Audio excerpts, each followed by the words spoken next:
নমস্কার বন্ধুরা, প্রাক হোলির শুভেচ্ছা জানাই।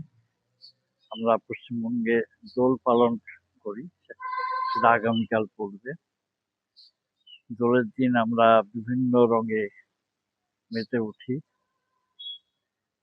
আবার আমরা যদি প্রকৃতির দিকে তাকাই তাহলে দেখবো সেও বিভিন্ন রঙে সজ্জিত হয়ে যায় আমাদের এই দোলের পূর্ব মুহূর্তে।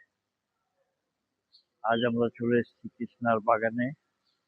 দেখুন কি সুন্দরভাবে সজ্জিত হয়েছে প্রকৃতি, কি রঙে তার সাজিয়েছে নিজেকে, অপরূপা আছে প্রকৃতি। এখানে দেখতে পাচ্ছি করবী, সুন্দর গোলাপি করবী, সেও সহাস্যে আহ্বান করছে আমাদের দোল পূর্ণিমাকে। দোলের রঙের সাথে আমাদের এই করবীর রং মিশে একাকার হয়ে যাবে। শুধু তাই নয়, করবীর আরেকটি রূপ আমরা দেখতে পাই এখানে। কেউ কোনো অংশে খাটো করা যাবে না একে। হচ্ছে হলুদ রঙের করবী। এরপর আমরা দেখবো আস্তে আস্তে বাগানের সবচেয়ে রং বেরঙের যে আমাদের কাছে কাগজ ফুল বা বগনভেলিয়া সেগুলো। বাগানের সবচেয়ে সুন্দরী বা অনেক সময় আমরা বলি ফুলের রাজা হচ্ছে আমাদের বগনভেলিয়া, বা বাংলায় যাকে বলি আমরা কাগজ ফুল। অপরূপ সাজে সজ্জিত আজ আমাদের কাগজ ফুলগুলি। গোলাপ, সেও এখনো ম্রিয়মাণ হয়নি, সেও এখনো তার রং, তার রূপ তুলে ধরেছে। কসমসের তো তুলনা করা যাবে না। সে সহাস্যে সুন্দরভাবে, সজীবভাবে, প্রাণবন্তভাবে ছড়িয়ে আছে প্রকৃতির সঙ্গে সামঞ্জস্য রেখে। কাজী বন্ধুরা, তোমরা দেখতে পাচ্ছ একদিকে আছে কসমস, একদিকে আছে করবীর উচ্ছ্বাস, আরেকদিকে আছে বগনভেলিয়ার প্রাণ সত্তা। সব মিলিয়ে একটা অদ্ভুত বা রোমাঞ্চকর সময়ের ইঙ্গিত বহন করছে আমাদের এই কৃষ্ণার বাগান। এর সঙ্গে জুড়িয়ে দিয়েছে আমাদের জবা। জবার বিভিন্ন রঙের জবা এই সময় দেখতে পাওয়া যায়। এই জবার রংটি অতি সুন্দর, লালের মধ্যে কি সুন্দর ডোরা কাটা হলুদের ছাপ হয়ে দাঁড়িয়ে আছে। এখানে আছে ডায়ান্থাস, সেও কিন্তু এখনো জানান দিচ্ছে যে আমরা হোলির দিন পর্যন্ত বা দোলের দিন পর্যন্ত সজীব থাকবো। আমরাও দোলকে আরো আকৃষ্ট করে তুলবো আমাদের রং দিয়ে। পিটুনিয়া, সবচেয়ে ভালো হচ্ছে পিটুনিয়া। এগুলো অনেক দীর্ঘস্থায়ী ফুল।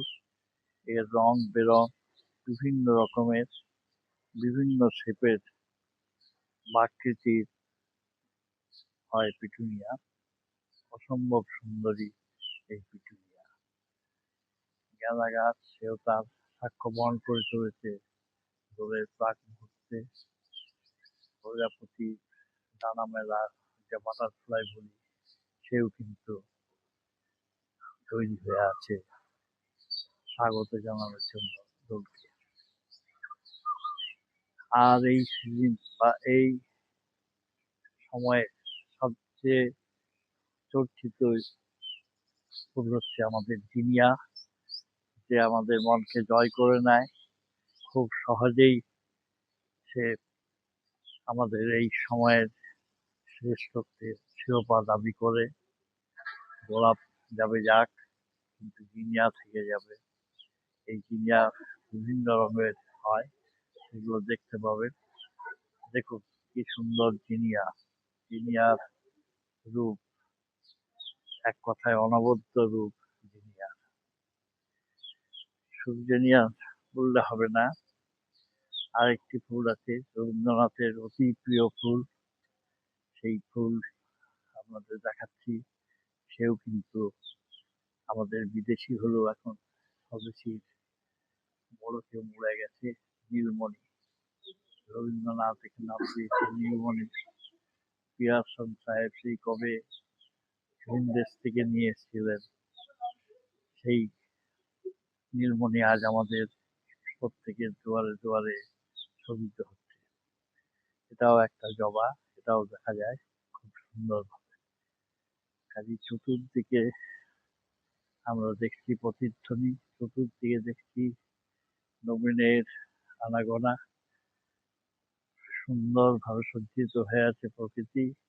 আর এই প্রকৃতির মাঝেই আমরা দেখবো রঙের মিলন মহান। এখনো গ্লাডিওলাস গুলি মরছে, গায়ে ধরেনি, তারাও এখনো জেগে আছে, সদারগ্রত হয়ে আছে। দু একটি কলি এখনো আমাদের আকৃষ্ট করে।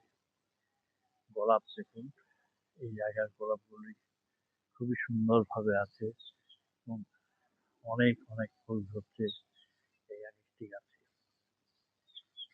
আর যেটা সবচেয়ে চর্চিত জায়গার মধ্যে আছে এই টগর, এর রং অপূর্ব। আমরা আছি টাইম ও ক্লক বা পত্তলিকা পাহাড়, সেটাও আমরা দেখতে পাবো এই দোলের মুহূর্তে। আর সবচেয়ে যেটি আমাকে আকর্ষিত করে সেটি হচ্ছে ইয়েস্টারডে, টুডে অ্যান্ড টুমরো। অপূর্ব গাছ, ধরে ধরে ফুল ধরে এবং একই গাছের মধ্যে বহু রঙ, 3 রকমের রং দেখতে পাবেন। প্রথম দিন হয় একেবারে নীল, গাঢ় নীল, তারপর ফ্যাকাশে নীল, তারপর হচ্ছে সাদা। কাজেই প্রকৃতির রঙের সঙ্গে আমাদের এই গাছটি পাল্লা দিয়ে বিভিন্ন ভাবে আমাদের মনকে উজ্জীবিত করে। আমরা সেই ফুল দেখছি ইয়েস্টারডে, টুডে অ্যান্ড টুমরো। কাজে আসুন, আপনারা সেই ফুল দেখুন, ফুলের সঙ্গে সখ্যতা করুন। আর হচ্ছে এই সখ্যতার বন্ধনে আপনারা দোল পালন করুন। এবং একটাই অনুরোধ, আপনারা কৃত্রিম রং নয়, প্রকৃতি যে সমস্ত রং দিয়েছে সেই সমস্ত রংকে দিয়ে এর থেকে নির্যাস নিয়ে আবির তৈরি করুন, রং তৈরি করুন। আর সেই রং আপনারা নির্ভেজাল ভাবে বা সাহসের সঙ্গে ব্যবহার করুন, যাতে আমাদের শরীর এবং স্বাস্থ্যের উপর কোনো আঘাত না আসে। নমস্কার, ভালো থাকুন, সুস্থ থাকুন। আজকে আবার আপনাদের দোলের পূর্ণিমার শুভেচ্ছা জানাই। নমস্কার, ভালো থাকুন, সুস্থ থাকুন।